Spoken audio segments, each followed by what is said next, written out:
What's up, guys? You know who it is. It's your boy Kenny with Jdm Muscle, and we are back and we are in front of the new drift car. Now, it is pretty stock, guys. Besides the dual exhaust has been upgraded, but besides that, it is a stock car, which means if we want to drift it, it is going to be pretty hard to do. And I'm going to explain why it's going to be tough to do. The Nissan 350Z comes with an open differential. That means if we were to spin one of the tires, the other one is actually going to rotate the other way. It does not have a locked diff.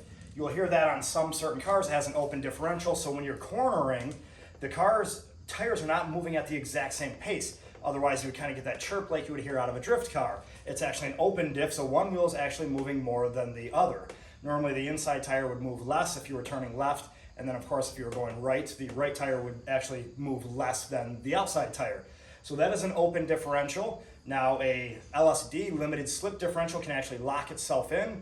Corvettes, Mustangs, M-Series BMWs, my AMG has an LSD, limited slip differential. But what we're gonna do is drop the stock open diff and you actually weld it all together. And now that is a welded diff. So both tires move at the same speeds, same momentum. That way when you clutch kick or you are drifting, both tires have the same amount of speed and momentum to them. So with that being said, guys, that is an open diff on the 350Z, an LSD in maybe bigger muscle cars, or a welded diff. Now you can buy an LSD for these cars. They're $800 to $1,500. If you're like me, we're kind of on a budget. We're a budget team here. So budget is where we're at. So I'm gonna show you guys just how easy it is to drop the rear end. We're gonna weld that rear diff, and then we're gonna put it back in the car. So let's not waste time. Once we have the car safely up on jack stands, this is what we're gonna do. Once you get underneath the car, I do have a dual exhaust, which made it extremely tough because underneath the dual exhaust is the rear end. So with that being said, guys, there's only a couple tools we actually needed. If you have an impact wrench or something with some power, not just your hands. I tried it with hands at first, but I'd rather squeeze a ratchet, or a power tool of some sort under there if you can. It's just gonna save you a lot of times. I've only needed 3 tools. That's a 12 millimeter, a 14 millimeter, and a 17 millimeter. So from here, I'm gonna get underneath the car, try to do the best I can, showing you where each one is and how many bolts there are for each one. So from the back, you can see right where the rear end is and where I need to, of course, get underneath and get to working on everything. Unfortunately, I do have a dual exhaust that is in the way, so I've started breaking free the dual exhaust. That way I can take out the Y section up. Now, of course, as we get up there a little bit farther, my bolts were so rusted on just by heat and time, I did have to spend hours just cutting them off. They are finally cut off, so at this point, the Y section itself is fully unhooked. So we're gonna take out the last couple bolts right here, and then we're gonna go all the way up, and then we can pull this middle section. All right, guys, so if you know or if you don't know, this is your rear end, and inside there is your differential. Off of each side, you're gonna have a rear axle, a left and right side. On the 350Z, there are 6 bolts holding each one on. Easiest way I was able to do it was put my big power drill or my hand drill stuck up in here. I could only reach one at a time. I'd zip it off. I'd then put my hand on the tire and I would spin it, zip the next one off, and then spin it, zip the next one off, and I did all 6 just like that. As you can see, they are coming out right now. So the way I'm gonna do this is remove all 6. This rear axle is actually gonna hang, and I'm just gonna let it sit right here. This side will be done. Coming over to the other side, watch out for my exhaust, which is another difficulty. You will see, shoot. Sorry guys, hard to see in there, but the other side does have all other 6, and I did the same thing, replicated, removing all 6. From there, you're gonna have some bolts holding on the rear end itself. 2, one is here, and 1 is on the opposite side. Those are 17 mils. I'm gonna leave those for last. As we look up a little bit farther, you see the chrome on that one. That is a drive shaft. There are 4 bolts holding on the drive shaft, 17 millimeters as well. I used my hand drill, zipped all 4 loose already. So that is what I'm gonna remove first. I'm gonna remove all 4. I did leave it in neutral so I can actually spin this with my hand. That is the drive shaft. So I'm actually gonna be able to spin that with my hand and remove all 4 of those. I'm then gonna put a jack stand underneath and hold it in place so it doesn't just hang on my exhaust. After removing those 4, I'm gonna remove these 6, let this hang, go to the other side, remove the 6, let that hang, and then from there, guys, the rear diff is almost done. I personally, let me get out from underneath here. I will then grab my floor jack, put my floor jack underneath the rear diff. It does have a little bit of weight to it, and hold it, support it. Right where you see that black hole, right up there, there is another 17 mil. So we have all 14 mils on all of the rear axles, the 2 17 mils, and then I'll show you where 2 little hidden 12 millimeters. So now that we're back underneath the car, hard to see, but right where those were, we can look up here. Right here is a sensor. It is a 12 millimeter, just one on each side. So let's remove those 12 mils. This will come right out.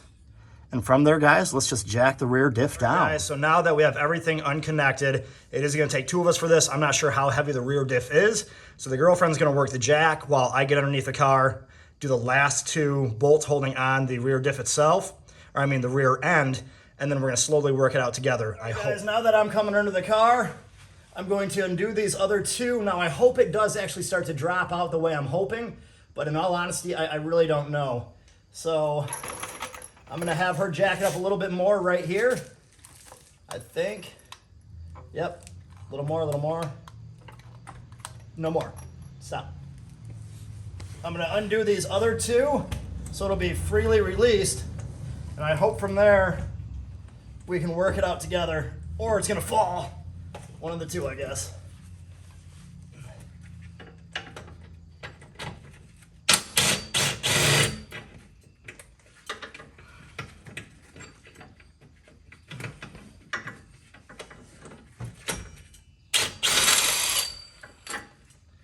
Okay, there's each big bolt out, except the other one, but rear end is out, so you want to slowly release it. All right, so we are working it back and forth. It is coming. Now, the thing that I think I'm going to do when I put it back in is I have this rear sway bar. I do think I'm going to disconnect the rear sway bar. This might be 10 times easier, but we are working it, so slowly let it down a little. Slow. Stop. Slow, all the way down, down. I'm holding with my shoulder, down, all the way. Circle towards you, and stop.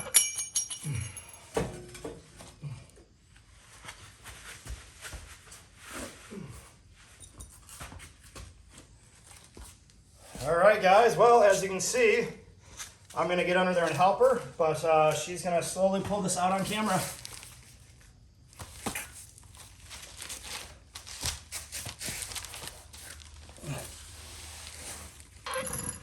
All right, slowly pull her up.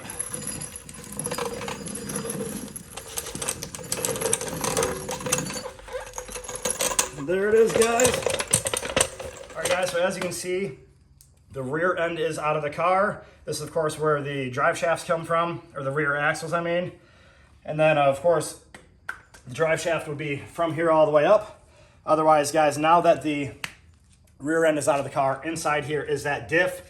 So from here, it's just gonna be moving it and removing all of these. And then after we remove these, we'll actually be able to see all the gears inside here. So that's gonna be the next step, is removing this. Blooper. All right, guys, so now that we have it off the car and onto the ground and onto a jack, we do have 1, 2, 3, 4, 5, 6, 7, 8 bolts that we are gonna remove. There is fluid inside of here. So with the power tool, let's just get it quick.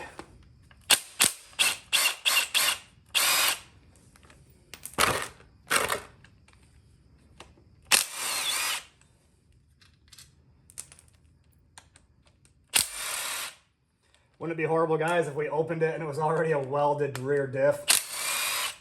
Just playing. I did check it before just to make sure. How'd you check it? By spinning the tires. They both do not move at the same time.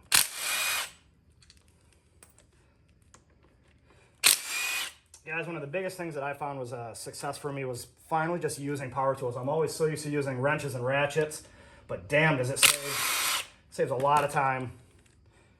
Now it's probably sealed on here pretty good, so it's probably not just gonna come right off. So I'm gonna have to get some screwdrivers or something and slowly pry this off. All right guys, so this is what I ended up doing. There are some lips up here, so I was just popping this right here. Started doing our little love taps, and we have pulled it off. Nice thing was, at least it was full of rear diff fluid, so that's a positive. At least he wasn't running with nothing in there. But as you can see, there we go. We've opened up the rear end. You can see the differential right here. So I'm going to spray everything off. I just have some Shop Pro parts cleaner, nothing special, but I'm going to spray it all inside there. This is fast drying, so it is going to clean everything off. That way, when I bring it to the person that's going to weld it, Josh, everything will be dry and clean. That way his welds stick, because he'll be welding inside these holes. And then once he gives it back, we're going to respray it again.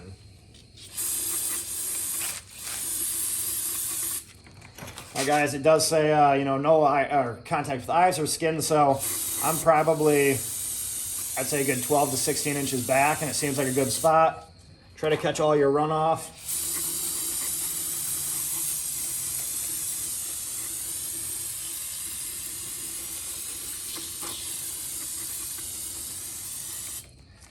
And guys, off camera, I'm going to spray it a couple more times just to make sure everything is clean, dry it out, and then I'm going to take it to my guy and we're going to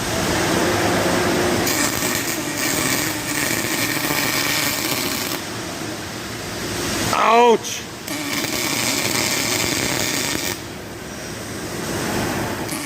What if I look at like your vagina instead of up so the glasses doesn't make a difference? It looks much better that way. So just kind of look straight this way? Yeah. Okay, ready? Yep. Say go.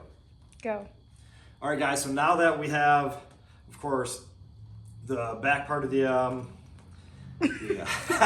now that we have everything back, here in a minute, I'm going to show you, we did get the rear diff all welded up. I'll show you all 8 spots and where he had ended up doing it. But after we did paint dark purple, one of my favorite colors, I've got it on the 240. It's going to be on the Z now. But the rear diff cover, we did remove it, so all the fluid came out, and it is clean now. I did go to, this time, AutoZone instead of Advanced Auto. Ended up picking up this gear oil gasket maker. It's made for the rear end. On this cover, at least, it has an indentation all the way around of where we're supposed to fill. So I'm going to follow all those lines, and then right away it says to put it right back on to the part that we're working on.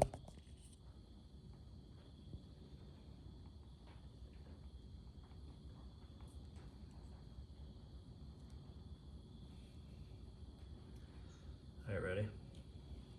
Mm-hmm. All right, guys, now we're going to put it on. Looking at the rear diff, you can see there are 8 holes. So there's going to be 4 in this row, 4 over here. So this is what we ended up doing. Getting inside there, he basically put a deep H inside there, welded it all. That way, none of the gears will mesh together or come apart.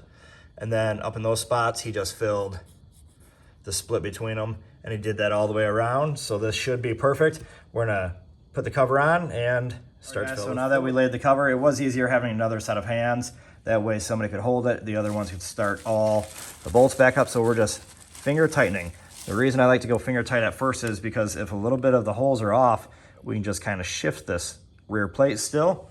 So we're going to get all those in. Then I'm going to grab the big wrench and we're going to tighten all of them. Guys, so now that we have all 8 back in, these were all the 14 millimeters.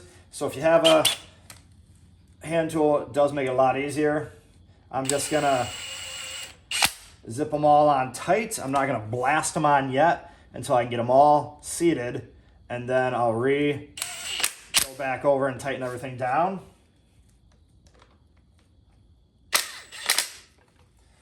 And I'm not going to hold down on the gun. The gun is probably at, I think, 80 or 100-ish pounds. These are not going to be 100 pounds, so I might just grab a hand tool once I get them and just hand tighten them all down really snug. That way I'm not blowing these out or possibly breaking. So now that we have this fully drained, everything's clean and it's on, this is all dry, it's now time to fill it. Now OEM, if you look it up for the 350Z, calls for 80W90, some said 7580. Either way, I was able to pick up Valvoline. It's a company that I trust, especially when it comes to oil. So they do sell 80W90. I was able to get from AutoZone. I think it was about 22 bucks for 2. The 350Z, it does call for 1.5, so I was able to purchase 2. Of course, it was reading it on the side, it goes to 100, so, or 1,000, so we'll go right to 500. That's half. They say do it half or until it starts to spew out. So at least we know that we can fill the first one all the way. For the side bolts, it is a T55, so let's get filling this up. All right, guys, pretty thick, so it does go pretty slow. So I'm just gonna take my time with it, and then we can fill it up. All right, guys, so we've got 1.5 in there. So now it's time to put the bolt back in.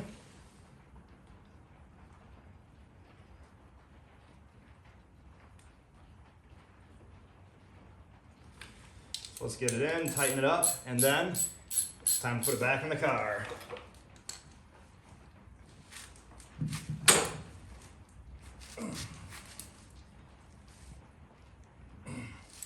All right, guys, so now that it's in, we're gonna put this on top of the jack stand. I'm gonna get under the car, she's gonna roll it under, and it's gonna go right in smoothly. Or at least that's what I'm thinking in my mind, so let's just do it. She's gonna wheel this to me, and in theory, we're gonna put it right back on. So get wheeling it to me slowly. Not up, just to me. Might have to go down a little bit, sorry. Clear my exhaust at first.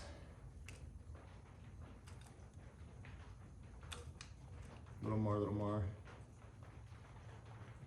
More. Okay. And then just straight at me for now.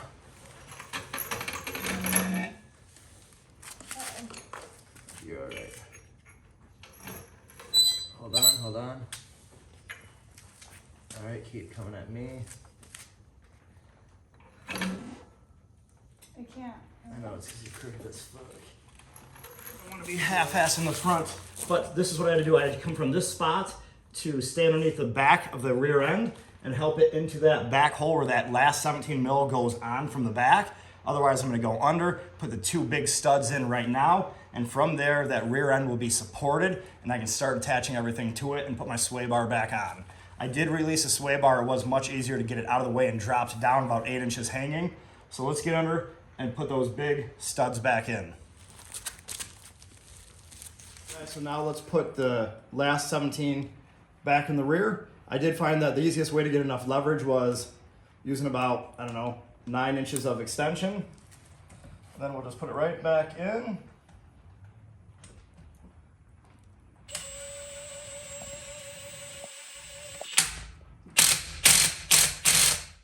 Just like that, guys, we have the main 3 on there. So now it's gonna be putting my rear sway bar back on.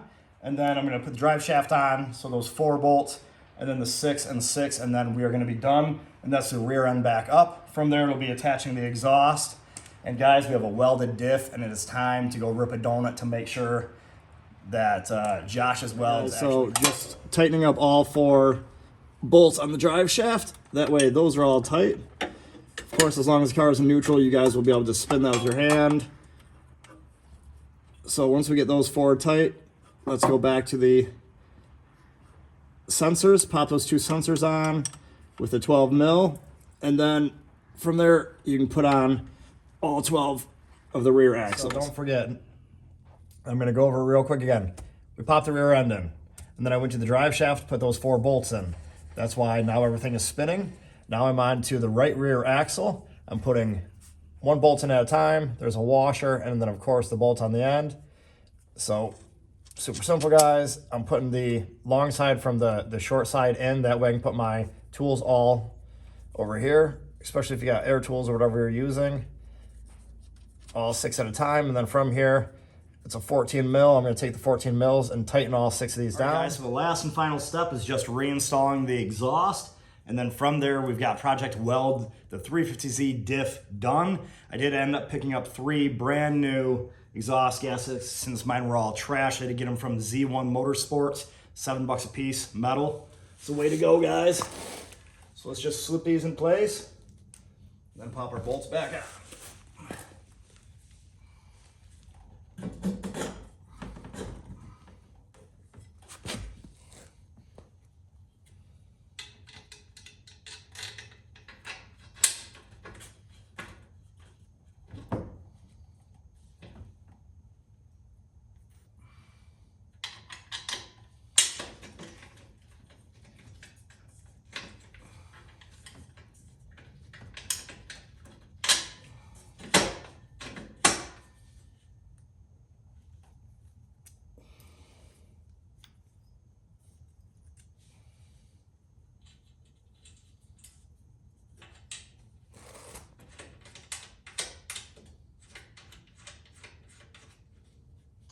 There's one.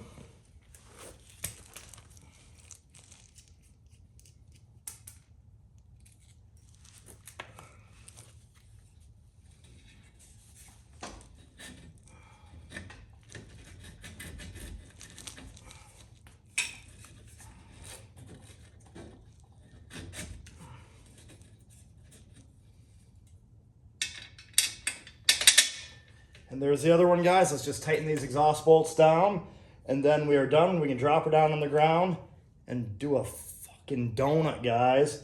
Let's get it.